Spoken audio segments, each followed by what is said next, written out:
মৰমৰ ছাত্ৰ ছাত্ৰীসকল পোনপ্ৰথমে মোৰ ইউটিউব চেনেলটোলৈ তোমালোকক ৱেলকাম জনাইছোঁ। আজি আমি শিকিম ক্লাছ 8 মেথছ অনুশীলনী 8.3। অনুশীলনী 8.3 এই 1 নম্বৰ অংকটো আগৰ ভিডিঅ'ত আছে, তোমালোকে তাৰ পৰা চাব পাৰিবা। আজি আমি এই 2ৰ পৰা 7 নম্বৰলৈকে অতি সহজ পদ্ধতিত সমাধান কৰিম। গতিকে তোমালোকে ভিডিঅ'টো শেষলৈকে চাবা আৰু চেনেলটো ছাবস্ক্ৰাইব কৰি দিবা। এতিয়া 1ৰ পৰা 6 নম্বৰলৈকে সবৃদ্ধিমূল আৰু মিশ্ৰ সুদ নিৰ্ণয় কৰিব লাগে আৰু 7 নম্বৰটো বেলেগ। অনুশীলনী 8.3 2 নম্বৰত আছে 4,000 টকাৰ 2% হাৰে 3 বছৰৰ সবৃদ্ধিমূল আৰু মিশ্ৰ সুদ নিৰ্ণয় কৰিব লাগে। কেনেকৈ কৰিম চাই লোৱা। 3 বছৰৰ মিশ্ৰ সুদ আৰু সবৃদ্ধিমূল নিৰ্ণয় কৰিব লাগে। প্ৰথম বছৰ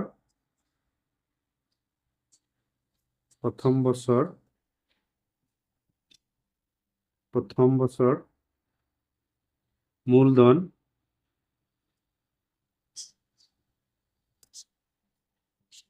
প্ৰথম বছৰৰ মূলধন কিমান আছে 4,000 টকা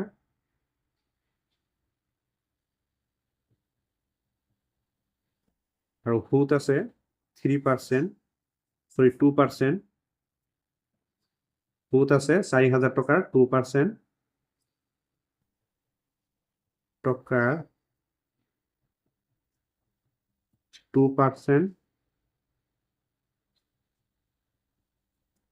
এতিয়া পাৰ্চেণ্ট আমি কেনেকৈ উলিয়াম চাই লোৱা। এই পাৰ্চেণ্টটো আমি উঠাই দিম 4,000 এই ৰ মানে হ'ল পূৰণ ইনটু পাৰ্চেণ্টটো মানে 2/100 পাৰ্চেণ্ট মানে 100। এতিয়া আমি এই শূন্য কাটি দিম আৰু এই শূন্য কাটি দিম 40 আৰু ইনটু 2 40 ইনটু 2 কৰিলে পাম আমি 80 টকা। প্ৰথম বছৰৰ সুদ পালো আমি 80 টকা। এতিয়া প্ৰথম বছৰৰ সবৃদ্ধিমূল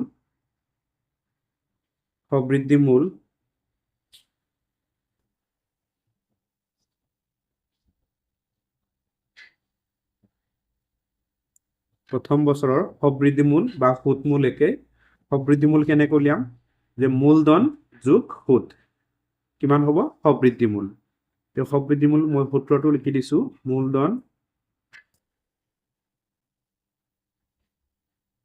মূলধন যোগ সুদ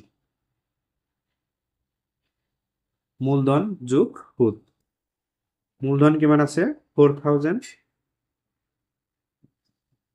আৰু সুদ পালো আমি 80 টকা। এতিয়া 4,000ৰ লগত যদি 80 টকা যোগ কৰি দিয়া হয় কিমান হ'ব 4,080 হ'ব 4,080 টকা। প্ৰথম বছৰৰ যিটো সবৃদ্ধিমূল পাম আমি সবৃদ্ধিমূল বা সুদমূল প্ৰথম বছৰৰ যিটো সবৃদ্ধিমূল হ'ব সেইটো হ'ব দ্বিতীয় বছৰৰ মূলধন। এতিয়া আমি দ্বিতীয় বছৰ উলিয়াই লওঁ।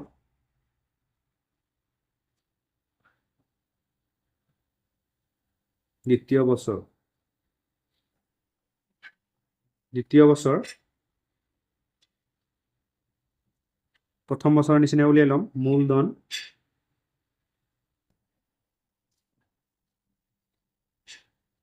মূলধন সমান কিমান হ'ব 4,080 টকা। এতিয়া সুদ এই 4,080 টকাৰ কিমান আছে 2%। 4,080 টকাৰ 2%। তো আগৰ নিচিনা উলিয়াম আমি 4,080 এই ৰ মানে হ'ল পূৰণ 2 হ'ব ওপৰত তলত হ'ব 100। এতিয়া এই শূন্য কাটি দিম। এতিয়া এই 2 যাব 10ত 5 বাৰ যাব। এতিয়া 4,080ক আমি 5ৰে হৰণ কৰি দিম। এতিয়া থাকিল আমাৰ 4,080 ডিভাইড 5। এবাৰ আমি ইয়াক হৰণ কৰি দিম। এতিয়া 4,080ক আমি 5ৰে হৰণ কৰিম 4,080 মই কাষত কৈ দিছোঁ 5 4ত নাযায় 40ত 5 যাব কিমান 8 40 হ'ব 8টো নামি আহিব 8ত 5 কেইবাৰ যাব এবাৰ যাব 5 8 পৰা 5 গ'লে হ'ব 3 3 5 নাযায় ইয়াত পইণ্ট দি দিয়া 30 এতিয়া 30 5 যাব কিমান 6 আমি 408 ক 5 এৰে হৰণ কৰি পালো 81.6 81.6 টকা এইখিনি পালো আমি সুদ এতিয়া সবৃদ্ধিমূল উলিয়াম দ্বিতীয় বছৰৰ শেষত সবৃদ্ধিমূল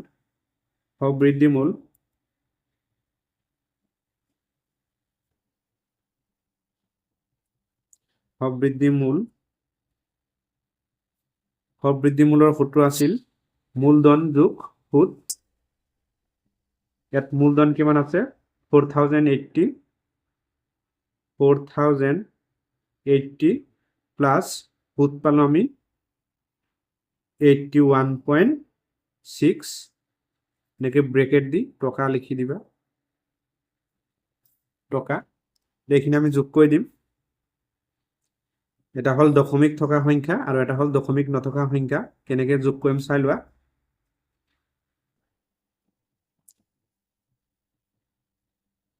4080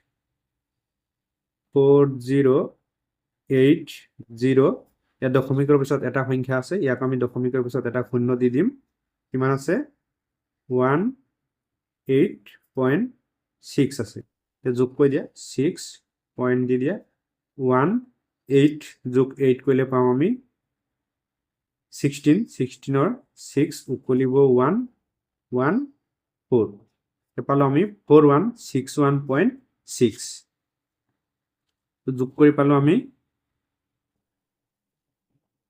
4161.6 টকা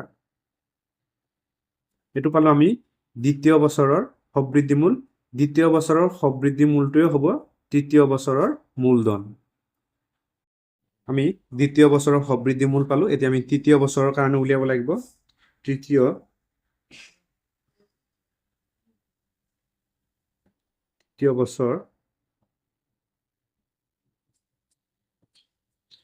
বছৰ দ্বিতীয় বছৰৰ যেটো সবৃদ্ধিমূল হেতু হ'ব তৃতীয় বছৰৰ মূলধন ইকুৱেল টু কিমান হ'ব 4161.6 টকা সুদ ইকুৱেল টু হ'ব 4161.6 টকাৰ 2% এতিয়া 4161.6 ৰ মানে হল পূৰণ ইনটু 2/100 এতিয়া তলত যেহেতু 1 আৰু 00 আছে গতিকে এটো আমি কটাকটি নকৰো এটো পূৰণ কৰি হৰণ কৰি দিম এতিয়া 100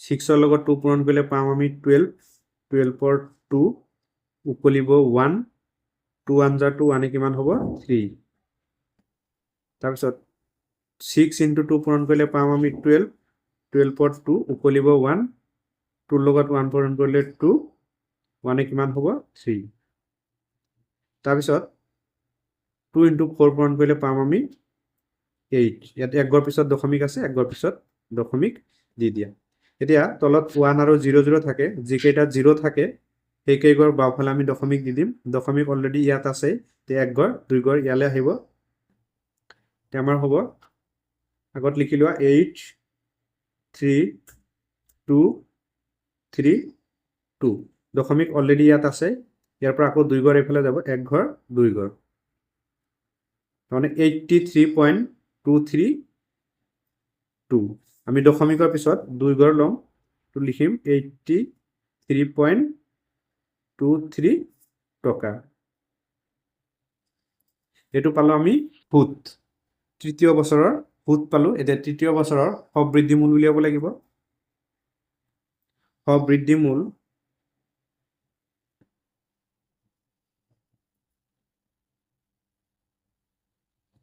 সবৃদ্ধি মূল তোমালোকে জানাই সুদ যোগ মূলধন মূলধন আছে আমাৰ 4161.6 প্লাস আমি সুদ পালো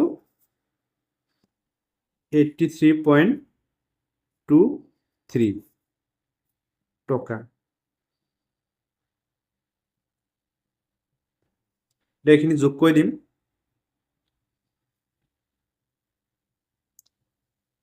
4161.6 আৰু কিমান আছে ইয়াতো দশমিকৰ পিছত দুটা সংখ্যা আছে আমি ইয়াতো দুটা বনাই লওঁ তো দশমিক দিলো 23 আৰু ইয়াত আছে 38 এইখিনি আমি যোগ কৰি দিম 0 লগত যদি আমি 3 যোগ কৰি দিও 3 এ পাম 6 ৰ লগত 2 যোগ কৰিলে আমি 8 পাম এতিয়া 3 লগত 1 যোগ কৰিলে পাম আমি 4 6 ৰ লগত 8 যোগ কৰিলে পাম আমি 14 14 of 4 উকলিব 1 1 এ কিমান হ'ব 2 4 তো যোগ কৰি পালো আমি 4 2 4 4.83 টকা আমি তৃতীয় বছৰৰ সবৃদ্ধি মূল পালো এতিয়া আমাৰ মিশ্ৰ সুদ নিৰ্ণয় কৰিব লাগে এতিয়া আমি মিশ্ৰ সুদ নিৰ্ণয় কৰিম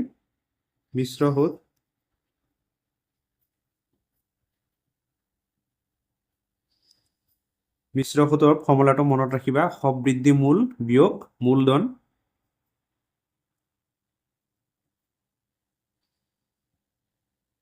সবৃদ্ধি মূল বিয়োগ মূলধন সবৃদ্ধি মূল বিয়োগ মূলধন সবৃদ্ধি মূল পালো আমি 4244.83 বিয়োগ এই মূলধনটো কোনটো লবা হেতু মনত ৰাখিবা প্ৰথম বছৰৰ যেটো মূলধন আছে সেই মূলধনটো আমি এই সবৃদ্ধি মূলৰ পৰা বিয়োগ কৰিব লাগিব প্ৰথম বছৰৰ মূলধনটো আছিল আমাৰ কিমান 4000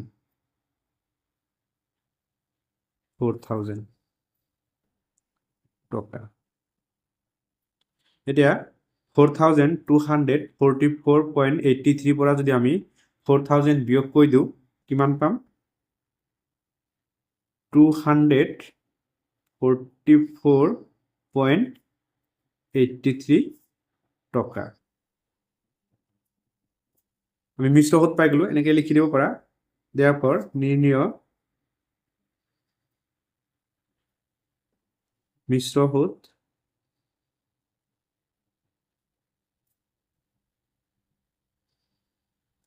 সমান 244.83 টকা এটো হল 2 নম্বৰ প্ৰশ্নৰ এনসাৰ 3 নম্বৰত আছে 10000 টকাৰ 4% হাৰে 2 বছৰৰ সবৃদ্ধি মূল আৰু মিশ্ৰ সুদ নিৰ্ণয় কৰিব লাগে আগৰ নিচিনা কৰিম মূলধন প্ৰথম বছৰ বুলি লিখি লম প্ৰথম বছৰ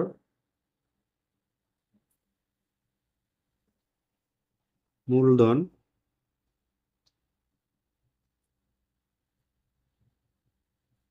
সমান আছে 10000 টকা আমাৰ সুদ উলিয়াব লাগিব সুদ সমান এই 10000 ৰ 4% 10000 টকা 4% 10000 ৰ মানে হল পূৰণ 4% মানে 4/100 এতিয়া এই শূন্য কাটি দিম এই শূন্য কাটি দিম উপৰত থাকিল 100 into 4 এই 4 ৰ লগত 1 পূৰণ কৰিলে আমি 4 এ পাম আৰু শূন্য দুটা আছে বহুৱাই দিয়ে প্ৰথম বছৰৰ সুদ পালো আমি 400 টকা দে সবৃদ্ধি মূল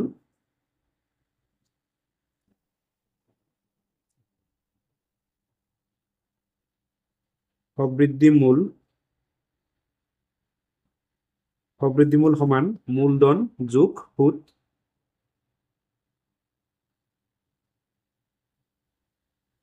মূলধন যোগ সুদ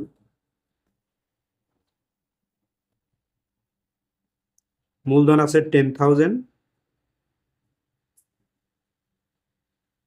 প্লাস সুদ পালো আমি 400 10,000 এর লগত যদি আমি 400 যোগ কৰি দিও 10,400 পাম 10,400 টকা পালো আমি প্ৰথম বছৰৰ সবৃদ্ধি মূল বা সুদ মূল এতিয়া আমি দ্বিতীয় বছৰ উলিয়াব লাগিব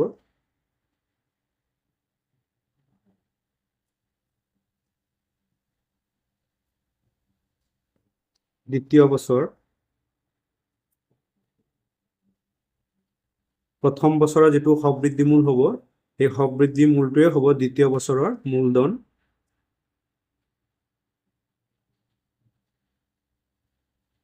সমান 10,400 টকা সুদ হ'ব 10,400 or 10,400 টকাৰ 4%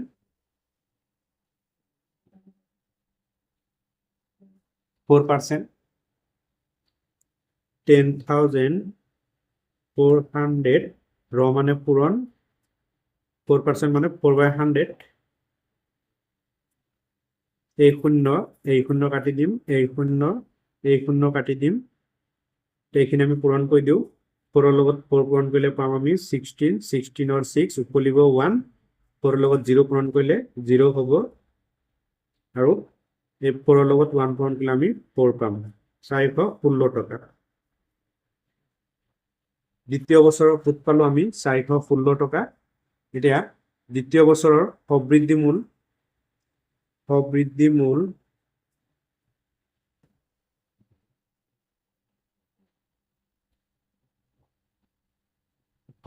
সমান কিমান হ'ব এই মূলধন যোগ সুদ মূলধন আছে 10,400 প্লাস সুদ পালো আমি 416 টকা এইখিনি আমি যোগ কৰি দিম এতিয়া এইখিনি আমি যোগ কৰি দিম ইয়াত এনেকে ব্ৰেকেট দি টকা বুলি লিখি দিবা টকা এইখিনি যোগ কৰি দিও 6 0 লগত 1 যোগ কৰিলে 1 এতিয়া 4 ৰ লগত 4 যোগ কৰিলে হ'ব 8 আৰু ইয়াত থাকিব 10 10,816 টকা পালো আমি সবৃদ্ধি মূল এতিয়া আমাৰ মিশ্ৰ সুদ নিৰ্ণয় কৰিব লাগিব মিশ্ৰ সুদ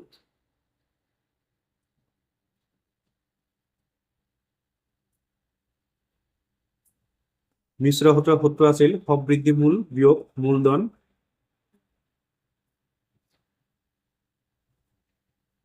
সবৃদ্ধি মূল বিয়োগ মূলধন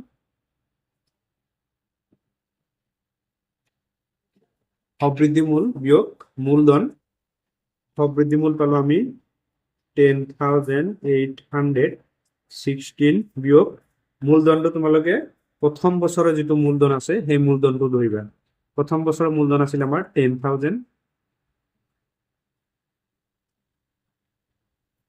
টকা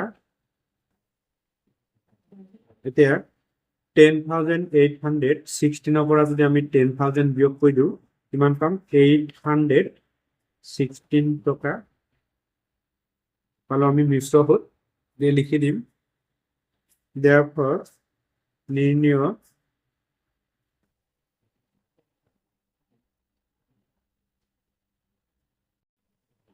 নির্ণয় মিশ্র সুদ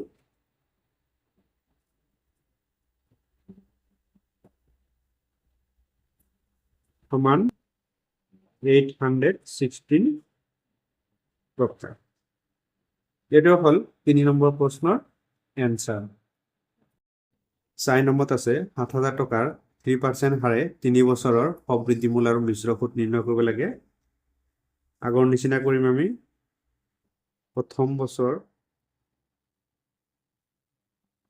বছৰৰ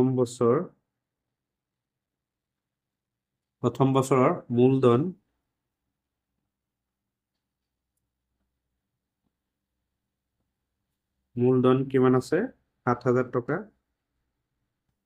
7,000 টকা সুদ সমান 7,000 টকাৰ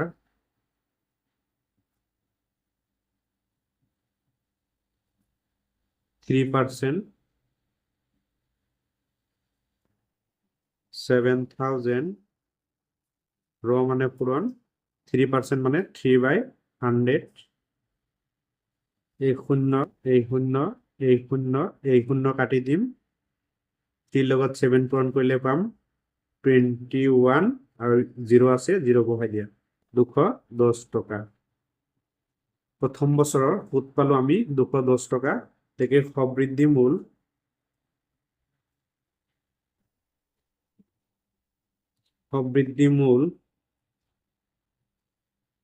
সবৃদ্ধি মূলৰ সূত্ৰ হ'ল মূলধন যোগ সুদ মই সূত্ৰটো নিলিখো আৰু ডাইৰেক্ট লিখি যাম এই মূলধন আৰু সুদ যোগ কৰিলে পাম আমি সবৃদ্ধি মূল বা সুদ মূল বুলিও কয় 7,000 প্লাস 210 নে ব্ৰেকেট দি টকা লিখি দিব পাৰা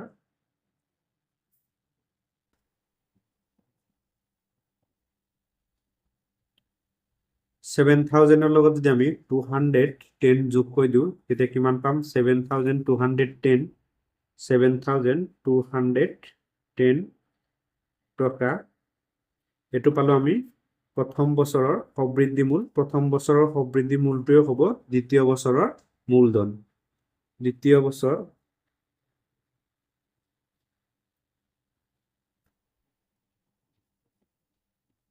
বছৰ মূলধন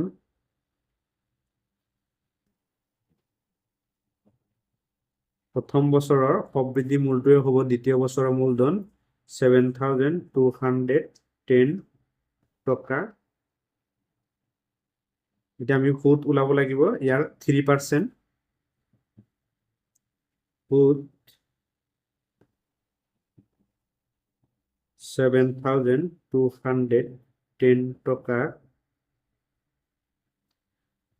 3% কৰি আমি 3 বছৰৰ সবৃদ্ধি মূলৰ মিশ্ৰ সুদ উলিয়াব লাগিব 7,210 মানে পূৰণ 3% মানে 3/100 এতিয়া এই শূন্য কাটি দিম তলত থাকিব 10 এইখিনি পূৰণ কৰি দিম 3 লগত 1 পূৰণ কৰিলে আমি 3 পাম আকৌ 3 লগত 2 পূৰণ কৰিলে 6 পাম আকৌ 3 লগত 7 পূৰণ কৰিলে আমি 21 পাম এতিয়া এনেকুৱা যদি আমাৰ 1 আৰু 0 থাকে যিকেইটা 0 থাকে সেইকেইবাৰ বাওঁফালে দশমিক দিলেই তো হৰণ হৈ যায় এটা শূন্য আছে একবাৰ বাওঁফালে আমি দশমিক দি দিম 2163 এটা শূন্য আছে একবাৰ বাওঁফালে দশমিক দি দিম টকা 216 টকা 30 পইচা হ'ল সুদ এতিয়া আমি সবৃদ্ধি মূল উলিয়াব লাগিব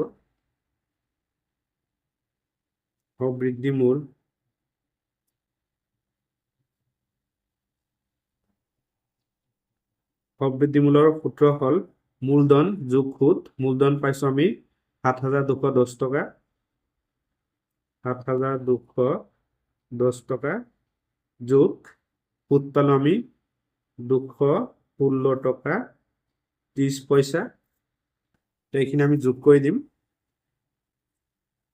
7,210 ইয়াত চাওঁ আমি দশমিকৰ পিছত এটা সংখ্যা আছে ইয়াত দশমিক নাই আমি বনাই লম এনেকৈ দশমিক দি এটা শূন্য দি দিম এতিয়া এইটো বহাই দিম 3,612 যোগ কৰি দিয়া 0 লগত 3 যোগ কৰিলে আমি 3 পাম পইণ্ট 0 লগত 6 যোগ কৰিলে আমি 6 পাম 1 লগত 1 যোগ কৰিলে 2 পাম 2 লগত 2 যোগ কৰিলে 4 পাম 7 তো যোগফলটো আমি পালো 7,426.3 টাকা। এটা পালো আমি দ্বিতীয় বছৰৰ সবৃদ্ধি মূল। দ্বিতীয় বছৰৰ সবৃদ্ধি মূলটোৱে হ'ব তৃতীয় বছৰৰ মূলধন। তৃতীয় বছৰ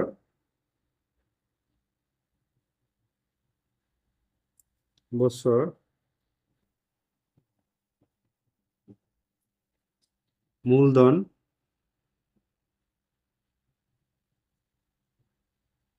তৃতীয় বছৰৰ মূলধন সমান 7,426.3।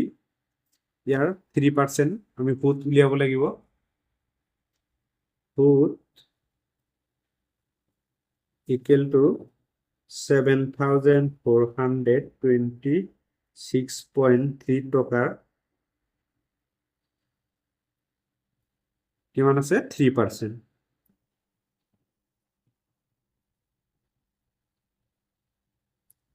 7,426.3 3% আছে। এই ৰ মানে পূৰণ 3% মানে 3/100। এতিয়া আমি কি কৰিম এই 3 দিয়ে এইটো পূৰণ কৰি দিম। যেহেতু 100 আছে দুটা শূন্য আছে ইয়াত এক ঘৰ আছে আৰু দুই ঘৰ বাওঁফালে আমি দশমিকটো বহুৱাই দিম।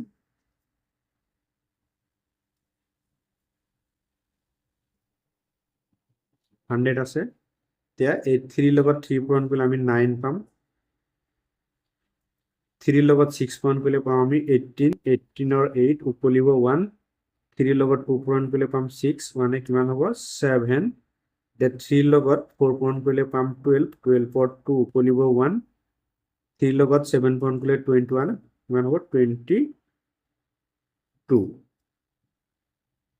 এতিয়া পালো আমি এইটো পালো। ইয়াত দশমিক আছে একবাৰ দি দিয়া। ইয়াক আমি হৰণ কৰিম 100 দি। দুটা শূন্য আছে দশমিক অলৰেডি ইয়াত আছেই আৰু দুই ঘৰ বাওঁফালে আমি দশমিক দি দিম। তো কি হ'ব তো লিখি লওক 2 2 2 7 8 9 দশমিক অলৰেডি আছেই আৰু দুটা শূন্য আছে দুই ঘৰ বাওঁফালে আহিব 1 2। এতিয়া আমি দশমিকৰ পিছত দুই ঘৰ ল'ম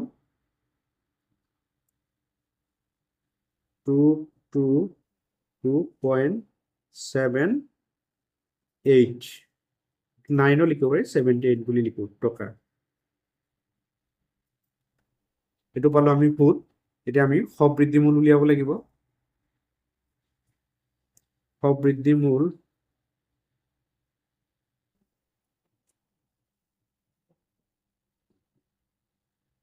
মূল হল মূলধন যোগ সুদ। মূলধন হল 7,426.3 প্লাস সুদ পালো আমি 222 টকা 78 এইটো 0.78। এইখিনি আমি যোগ কৰি দিম। মই এটা কাষতে কৈছো 7,426.3 ইয়াত দশমিকৰ পিছত দুটা সংখ্যা আছে ইয়াত আমি বনাই লওঁ এটা 0 দি দিওঁ। তাৰপিছত আছে 7,8,2,2,2 এইখিনি যোগ কৰি দিয়া। 0 লগত 8 যোগ কৰিলে 8 হ'ব। এতিয়া ইয়াত 7ৰ লগত 3 যোগ কৰিলে পাওঁ আমি 10। 10ৰ 0 উকলিব 1। 2 আৰু 6 যোগ কৰিলে হ'ব 8। 1 কিমান হ'ব 9 4 6 7। এতিয়া যোগফলটো পালো আমি 7,649.08 টকা। আমি তৃতীয় বছৰৰ সবৃদ্ধি মূল পালো। এতিয়া আমি মিশ্ৰ সুদ নিৰ্ণয় কৰিব লাগিব। গতিকে মিশ্ৰ সুদ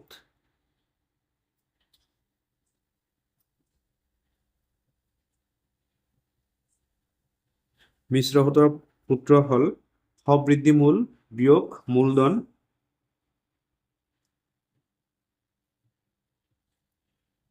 সবৃদ্ধি মূল বিয়োগ মূলধন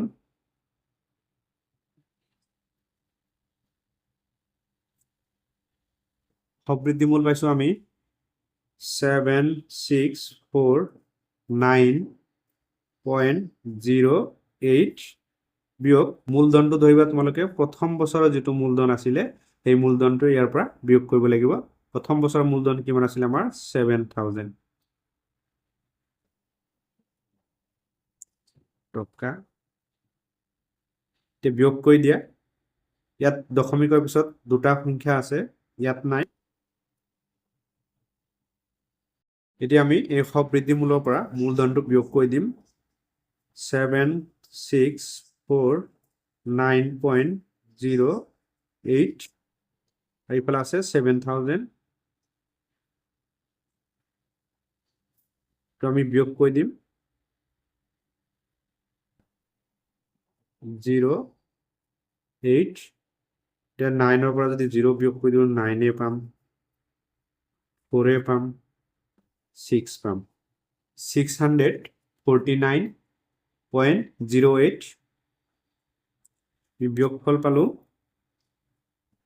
649.08 টকা লিখি দিম নিৰ্ণয় মিশ্ৰ সুদ therefore নিৰ্ণয় মিশ্ৰ সুদ সমান 649.08 টকা এটো হল 4 নম্বৰ প্ৰশ্নৰ এনসাৰ 5 নম্বৰত আছে 1500 টকাৰ 10% হাৰে 2 বছৰৰ সবৃদ্ধি মূল আৰু মিশ্ৰ সুদ নিৰ্ণয় কৰিব লাগে একে অংক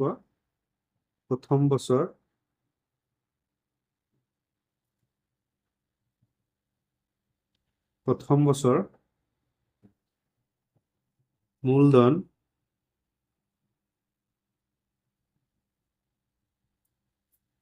কিমান আছে 1500 টকা প্ৰথম বছৰৰ মূলধন 1500 টকা সুদ 1500 টকাৰ 10% টকাৰ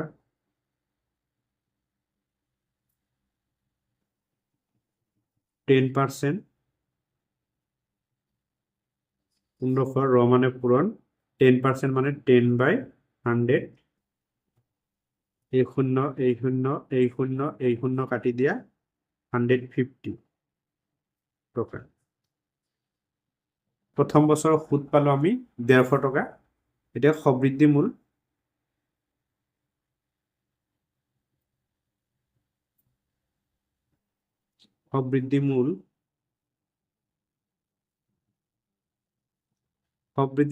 ইকুয়াল টু হ'ব মূলধন যোগ সুদ মূলধন আছে 1500 টকা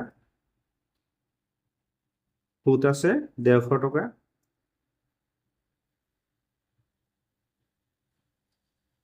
এটা এখানে আমি যোগ কৰি দিম এখানে যোগ কৰিলে কিমান পাম আমি 1500 লগত যদি 150 টকা যোগ কৰি দিয়া হয় তে 1650 টকা হ'ব 1650 টকা এটো পালো আমি প্ৰথম বছৰৰ সবৃদ্ধি মূল বা সুদ মূল তে প্ৰথম বছৰৰ সবৃদ্ধি মূল বা সুদ মূলটোৱে হ'ব দ্বিতীয় বছৰৰ মূলধন আমি লিখিম দ্বিতীয় বছৰ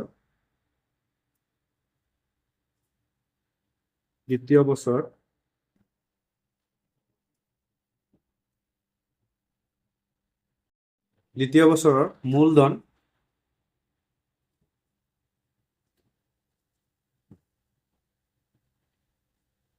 মূলধন কিমান হ'ব 1650 টকা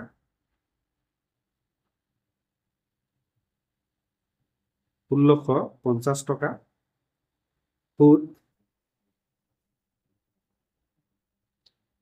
1650 টকাৰ 10% এটা আমাৰ 2 বছৰ উলিয়াব দিছে 1650 টকা ৰ মানে পূৰণ 10% মানে 10/100 এই শূন্য কাটি দিম এই শূন্য কাটি দিম থাকিব 165 টকা দ্বিতীয় বছৰৰ সুদ পালো আমি 165। দ্বিতীয় বছৰৰ সবৃদ্ধি মূল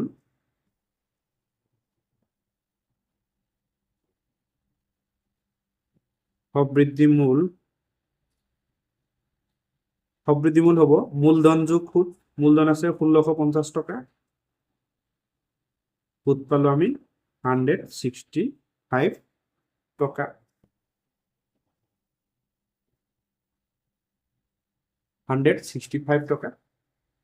এইখিনি যোগ কৰি দিওঁ।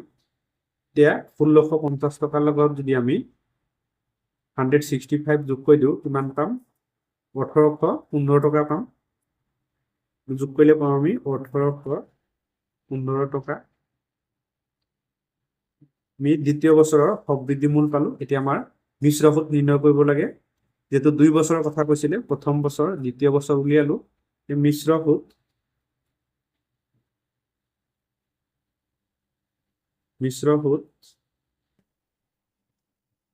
সমান মিশ্ৰ সুদৰ সূত্ৰ আছিল সবৃদ্ধি মূল যোগ মূলধন। সবৃদ্ধি মূল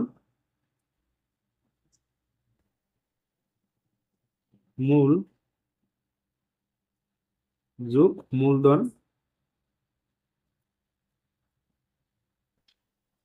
সবৃদ্ধি মূল বিয়োগ মূলধন। সবৃদ্ধি মূল পালো আমি 1815 টকা বিয়োগ মূলধনটো হ'ব প্ৰথম বছৰৰ যিটো মূলধন আছিল সেইটো। প্ৰথম বছৰৰ মূলধন আছিল আমাৰ 1500 টকা।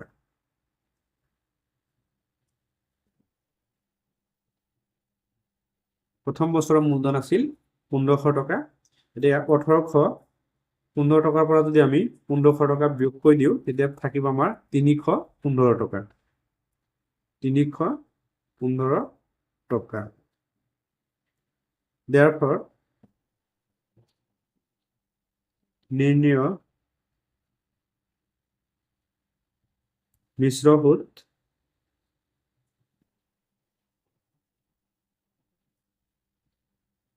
সমান 315 টকা। এইটোৱে হ'ল 5 নম্বৰ প্ৰশ্নৰ এনসাৰ। মৰমৰ ছাত্ৰ ছাত্ৰীসকল চেনেলটো ছাবস্ক্ৰাইব কৰি দিবা। 6 নম্বৰত আছে 900 টকাৰ 5% হাৰে 3 বছৰৰ সবৃদ্ধি মূল আৰু মিশ্ৰ সুদ নিৰ্ণয় কৰিব লাগে। প্ৰথম বছৰ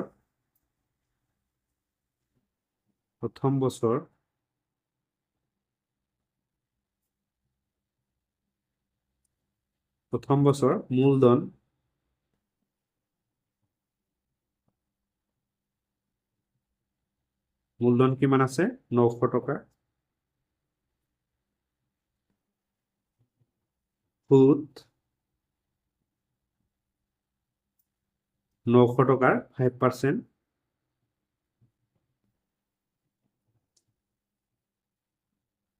900 টকাৰ 5%।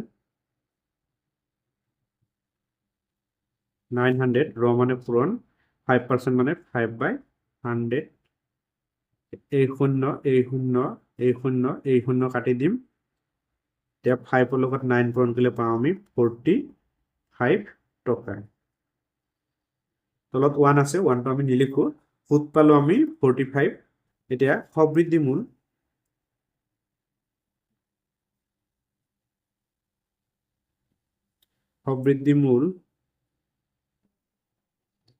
সমান সবৃদ্ধি মূল বা সুদ মূল মূলধন যোগ সুদ। মূলধন আছে 900 টকা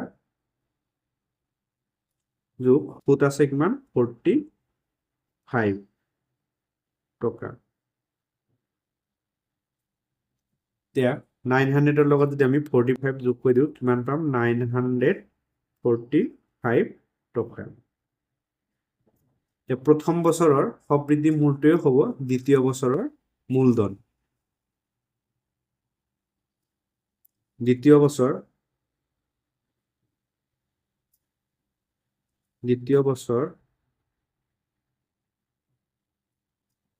মূলধন দ্বিতীয় বছৰৰ মূলধন সমান 945 টকা। এতিয়া সুদ 945 টকাৰ কিমান পাৰ্চেণ্ট 5%। 945 ৰ মানে পূৰণ 5% মানে 5/100। এবাৰ আমি কটাকটি কৰিব পাৰি, নাইবা ডাইৰেক্ট হৰণ কৰিব পাৰি। যেহেতু তলত 100 আছে, গতিকে কটাকটি নকৰোঁ, ডাইৰেক্ট আমি পূৰণ কৰি তাৰপিছত হৰণ কৰি দিম। 5ৰ লগত 5 পূৰণ কৰিলে পাওঁ আমি 25, 25ৰ 5 উকলিব 2, 4ৰ লগত 5 পূৰণ কৰিলে পাম 20 আৰু 2 যোগ কৰিলে হ'ব 22, 22ৰ 2 উকলিব 2, 9ৰ লগত 5 পূৰণ কৰিলে পাওঁ আমি 45, 2 যোগ কৰিলে হ'ব 47। এতিয়া দুটা শূন্য আছে, আমি 2 ঘৰ বাওঁফালে দশমিক দিলেই হৈ যাব। আগত লিখি লওক 4725, দুটা শূন্য আছে, 2 ঘৰ বাওঁফালে দশমিক দি দিয়া টকা। এইটো পালো আমি সুত, দ্বিতীয় বছৰৰ সুত। এতিয়া আমি দ্বিতীয় বছৰৰ সবৃদ্ধি মূল উলিয়াব লাগিব বা সুত মূল। গতিকে সবৃদ্ধি মূল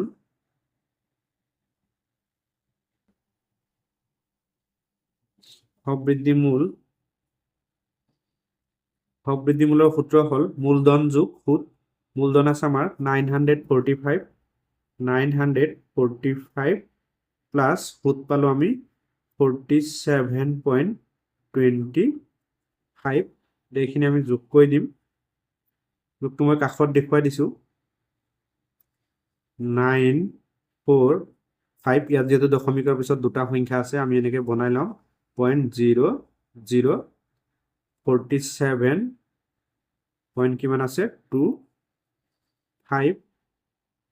এতিয়া 5 2 5ৰ লগত 7 যোগ কৰিলে পাম আমি 12, 12ৰ 2 উকলিব 1, 4 4 8 একে কিমান হ'ব 9 9।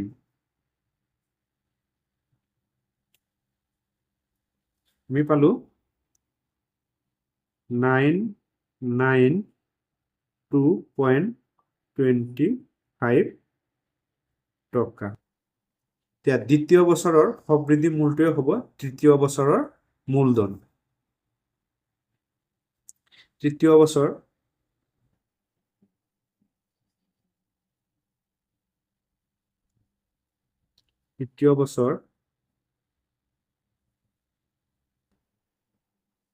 মূলধন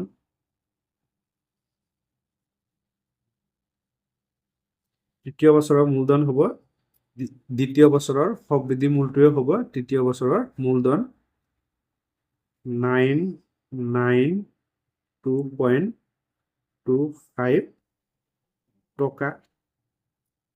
সুত কিমানৰ 5%, 992.25 টকাৰ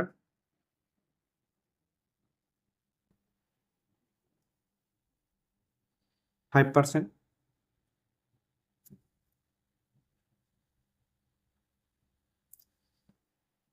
নাইন 2.25 ইন্টু 5% মানে 5/100। এতিয়া এইটো আমি কটাকটি নকৰোঁ, তলত 100 আছে। প্ৰথম আমি কি কৰিম, এই 5 এদি গোটেইকেইটাক পূৰণ কৰি দিম। যেহেতু 2 ঘৰ পিছত দশমিক আছে আৰু 2 ঘৰ এইফালে দশমিক দি দিম। 100 এইটো পূৰণ কৰিলে পাম আমি 5ৰ লগত 5 পূৰণ কৰিলে পাম 25, 25ৰ 5 উকলিব 2, আকৌ 5ৰ লগত 2 পূৰণ কৰিলে পাম 10, 10 আৰু 2 হ'ব 12, 12ৰ 2 উকলিব 1। এতিয়া 5ৰ লগত যদি আমি 2 পূৰণ কৰি দিওঁ 10, 1 কিমান হ'ব 11, 11ৰ 1 6 9 4। তো আমি পূৰণ কৰি পালো 496125। ইয়াত কি আছে, 2 ঘৰ পিছত দশমিক আছে, 2 ঘৰ পিছত দশমিকটো বহুৱাই দিয়া। এতিয়া আমি কি কৰিম, এই 100 এদি হৰণ কৰিম, তাৰমানে 100 থাকিলে দুটা 0 আছে, অলৰেডি দশমিক ইয়াত আছে, ইয়াৰ পৰা আমি 2 ঘৰ বাওঁফালে দশমিক দি দিম। আগত লিখি লওঁ 4 9 6 1 2 5 অলৰেডি দশমিক ইয়াত আছে আৰু 2 ঘৰ বাওঁফালে দি দিয়া 1 2 ইয়াত হ'ব। এতিয়া আমি কি কৰিম, দশমিকৰ পিছত 2 ঘৰ ল'ম বা দুটা সংখ্যা ল'ম বুলি ক'ব পাৰি। 49.61 টকা। এইটো হ'ল আমাৰ তৃতীয় বছৰৰ সুত। এতিয়া তৃতীয় বছৰৰ মূলধন উলিয়াব লাগিব। তৃতীয় বছৰৰ মূলধন হয় তৃতীয় বছৰৰ সবৃদ্ধি মূল। সবৃদ্ধি মূল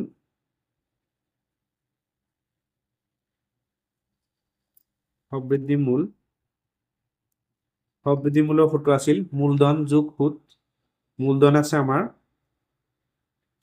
992.25 প্লাস আমি কিমান পালো সুত 49.61। এটা এইখিনি আমি যোগ কৰি দিম।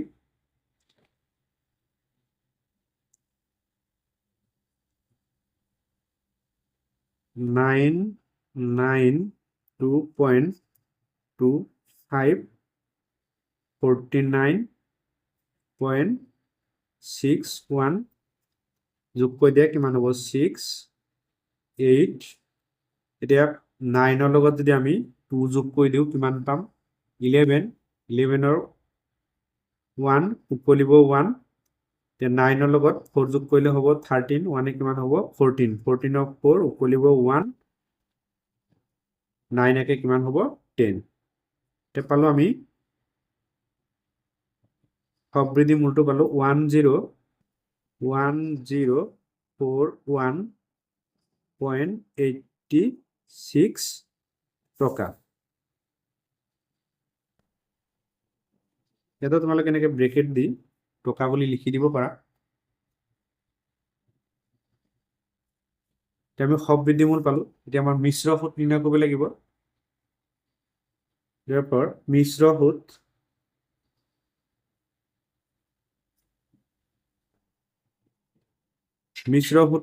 সূত্ৰ হল সবৃদ্ধি মূল বিয়োগ মূলধন। সবৃদ্ধি মূল আছে আমাৰ 1041.86 বিয়োগ মূলধনটো আমি লিখিম প্ৰথম বছৰৰ যিটো মূলধন আছিল সেই মূলধনটো ইয়াৰ পৰা বিয়োগ কৰিব লাগিব মিশ্ৰ সুতৰ ক্ষেত্ৰত। মনত ৰাখিবা প্ৰথম বছৰৰ মূলধন আছিল আমাৰ 900 টকা। এতিয়া 1041.86 ৰ পৰা যদি আমি 900 বিয়োগ কৰি দিওঁ এতিয়া কিমান পাম। এইখিনি আমি বিয়োগ কৰিম। মই কাষত দেখুৱাই দিছো 1041.86 তাৰ পৰা আমি বিয়োগ কৰিব লাগে 900 009। ইয়াত আমি বনাই ল'ব পাৰিম দশমিকৰ পিছত দুটা শূন্য দিম কিমান হ'ব 86 হ'ব 86 পইণ্ট। এতিয়া 1 ৰ পৰা যদি আমি 0 বিয়োগ কৰোঁ কি হ'ব 1 এ হ'ব 4। 10 ৰ পৰা 9 বিয়োগ কৰিলে কিমান পাম আমি 1 পাম। এতিয়া মিশ্ৰ সুত পালো আমি 141.86 টকা। ইয়াতে এনেকে টকা লিখি দিবা। therefore নিৰ্ণয় মিশ্ৰ সুত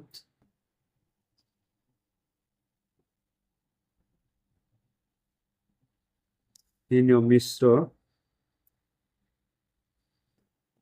সুত সমান 141.86 টকা।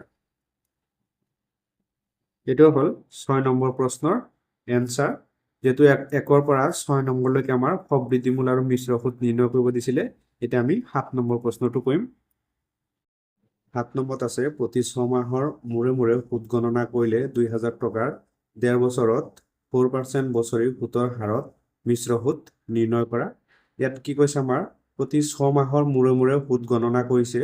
এতিয়া 1.5 বছৰত কিমান হ'ব তাৰমানে 6 মাহ মূৰে মূৰে 3 বাৰ গণনা কৰিব লাগিব তাৰমানে 18 মাহ। এতিয়া ইয়াত বছৰি সুতৰ পাৰ্চেন্ট দিয়া আছে 4%। আমি যদি 6 মাহৰ মূৰে মূৰে গণনা কৰোঁ তাৰমানে কি হ'ব ইয়াৰ আধা হ'ব বছৰে যদি 4% হয় এতিয়া 6 মাহৰ মূৰে মূৰে কি হ'ব 2% হ'ব তাৰমানে 4ক আমি 2ৰে হৰণ কৰিব লাগিব কাৰণ এবছৰত 6 মাহ কেইটা আছে দুটা কেনেকৈ কৰিম চাই লোৱা এতিয়া 7 নম্বৰটো সমাধান কৰিম প্ৰথম বছৰৰ মূলধন প্ৰথম বছৰৰ মূলধন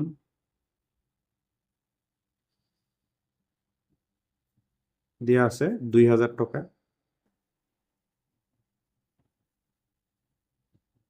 প্ৰথম বছৰৰ মূলধন 2000 টকা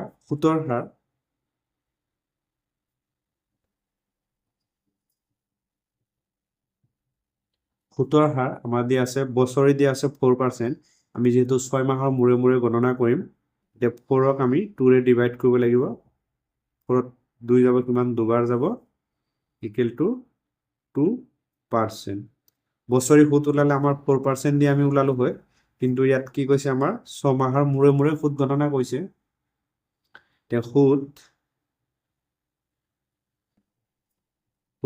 আমি কেনেকৈ উলিয়াম এই 2000 টকাৰ 2%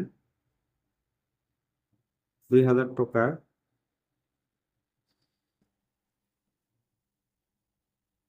2% 2000 ইনটু মানে পূৰণ 2/100 এই শূন্য এই শূন্য শূন্য এই শূন্য কাটি দিয়া 20 ইনটু 2 কৰিলে পাম আমি 40 টকা 6 মাহৰ মূৰে মূৰে সুত গণনা কৰিলে সুত পালো আমি 40 টকা আমি লিখি দিওঁ প্ৰথম 6 মাহৰ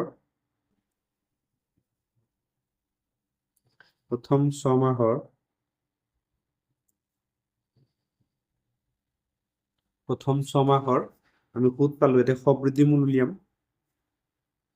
সবৃদ্ধি মূল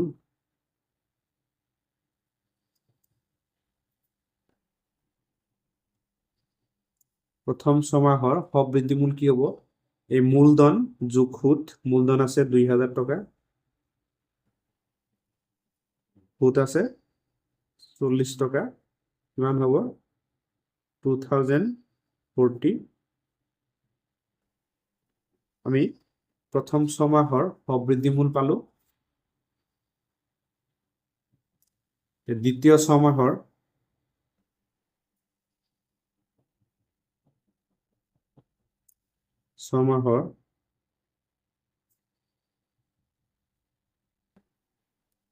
দ্বিতীয় 6 মাহৰ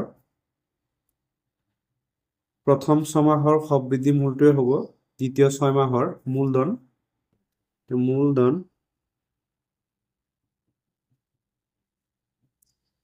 সমান 2040 টকা আমি সুত উলিয়াব লাগিব সুত কিমান হ'ব 2040 টকাৰ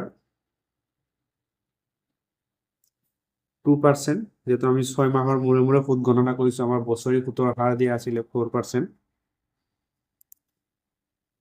এতিয়া 2040 ইনটু মানে পূৰণ 2/100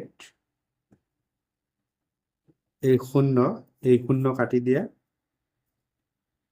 তলত থাকিব 10 মই কটাকটি নকৰিলো যেহেতু 1 আৰু 0 আছে এই 2 লগত যদি আমি 4 পূৰণ কৰি দিওঁ 8 পাম 2 লগত 0 পূৰণ কৰিলে আমি 0 পাম 2 লগত 2 পূৰণ কৰিলে 4 পাম এটা শূন্য আছে এক গড় বাওঁফালে আমি দশমিক দি দিম এনেকৈ ইজি হ'ব 408 এটা শূন্য আছে এক গড় বাওঁফালে আমি দশমিক দি দিলো টকা দ্বিতীয় 6 মাহৰ শেষত সবৃদ্ধি মূল আমি উলিয়াব লাগিব therefore সবৃদ্ধি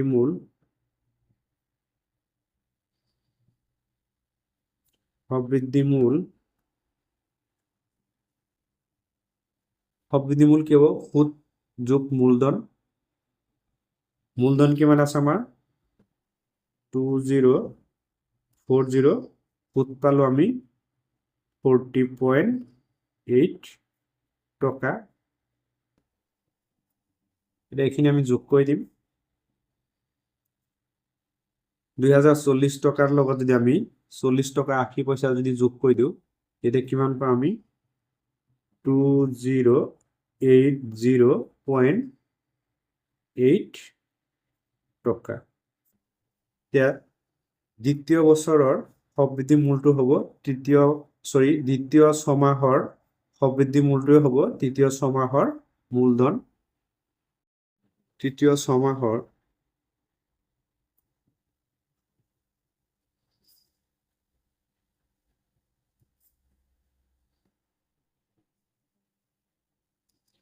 ছমাহৰ মূলধন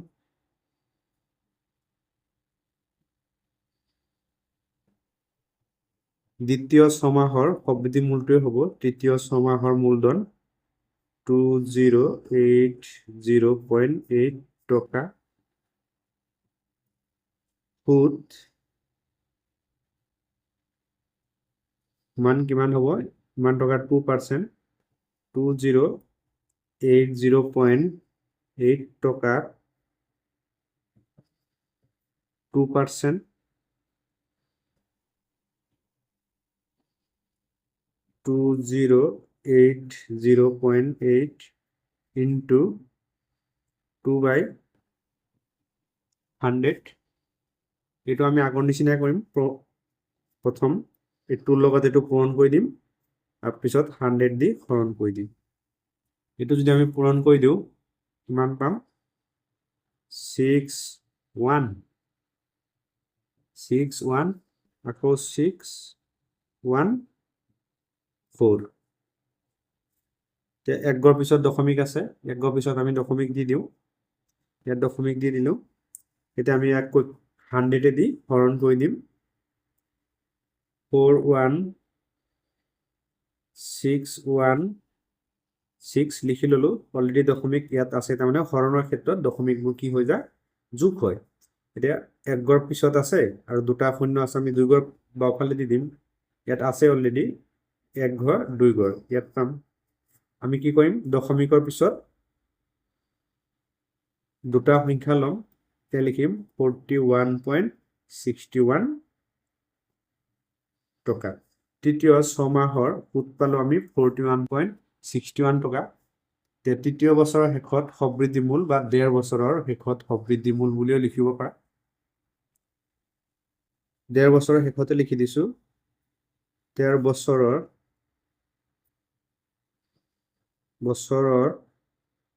শেষত সবৃদ্ধি মূল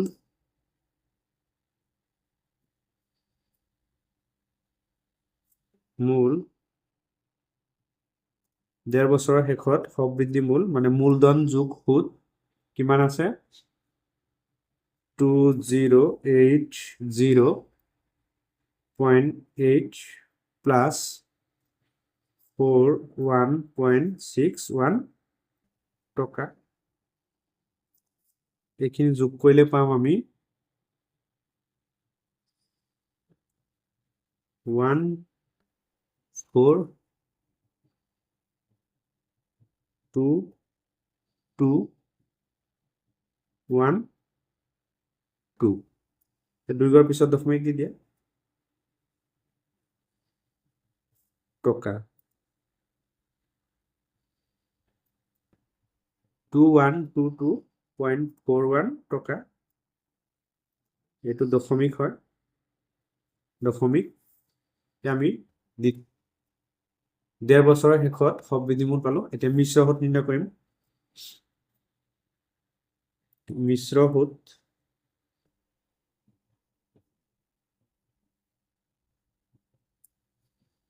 মিশ্ৰ সুদৰ ফৰ্মুলা আছিল সবৃদ্ধি মূল বিয়োগ মূলধন সবৃদ্ধি মূলটো পালো আমি 2122.41 আৰু মূলধনটো কিমান হ'ব 2000 টকা প্ৰথম ছমাহৰ যেটো আছিলে মূলধন হেতুৱে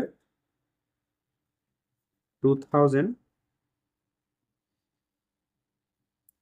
টকা বিয়োগ কৰিলে পাম আমি 1422 221 দুইৰ পিছত দশমিক আছে দশমিক দি দিয়া 122 টকা 41 পইচা এইটো হল 7 নম্বৰ প্ৰশ্নৰ এনসাৰ মোৰ ছাত্ৰ ছাত্ৰীসকল চেনেলটো সাবস্ক্ৰাইব কৰি দিবা আৰু বন্ধু বান্ধৱীৰ মাজত শ্বেয়াৰ কৰি দিবা